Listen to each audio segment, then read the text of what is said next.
Monsoon में बारिश के साथ तेज हवा का चलना, बिजली का चमकना और बादलों का गरजना ये एक आम बात है। हम अक्सर ये देखते हैं, बट क्या आपने कभी सोचा है कि आसमान में बिजली कैसे चमकती है? आसमान से बिजली अर्थ पर कैसे गिरती है और बादल कैसे गरजते हैं? आप लोगों को ये लग रहा होगा कि ये एक नेचुरल प्रोसेस है, but if anything is happening in the nature means it has some science. Let's see what is the reason behind it. During summer, water bodies का पानी evaporate होता है और एटमॉस्फेयर में प्रेजेंट वार्म एयर से मिलकर ऊपर उठता है और हायर एल्टीट्यूड पर पहुंचता है। यूजुअली हायर एल्टीट्यूड पर टेम्परेचर काफ़ी कम होता है। जब moist warm air higher altitude पर पहुंचती है तो वहां के एटमॉस्फेयर के कारण कूल हो जाती है और क्लाउड का फॉर्म ले लेती है।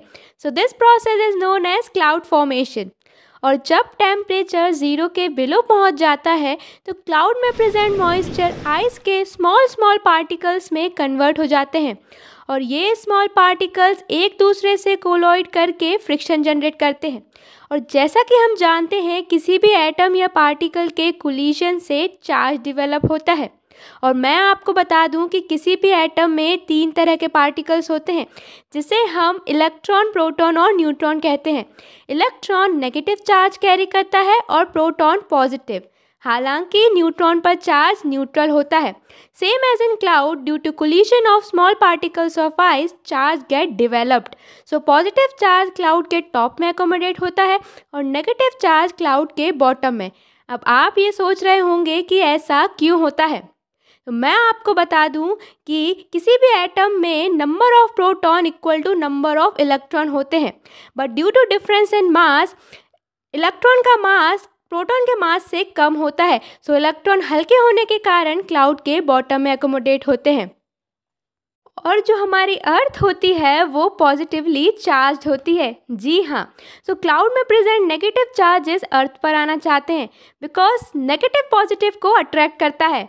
बट एटमॉस्फेयर में present non conducting air negative charges को अर्थ पर आने से रोकती है। बट जब बॉटम में कंसंट्रेशन बहुत ज़्यादा बढ़ जाता है नेगेटिव चार्जेस का, तो लाखों वोल्ट का करंट अर्थ पर पहुंचता है और इसे ही हम कहते हैं बिजली का गिरना या बिजली का चमकना।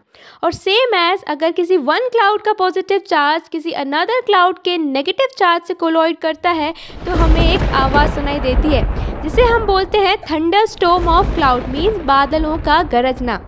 और क्या आपने कभी ऑब्जर्व किया है कि हमें पहले बिजली चमकती हुई दिखाई देती है, उसके बाद बादलों के गरजने की आवाज़ आती है? अगर आपको ये पता है मीन्स आपकी ऑब्जर्वेशन पावर बहुत अच्छी है। तो इसका जवाब हमें आइंस्टीन की एक थ्योरी बताती है। So the speed of light is more than the speed of sound in air. I hope this video will help you to understand what is the science behind it. Have you ever seen lightning strike in your life? Don't forget to share your incident with me in the comment box. For more interesting videos, subscribe my channel and hit the bell icon so that you can easily get the notification of my new videos. Till then, keep learning and take care.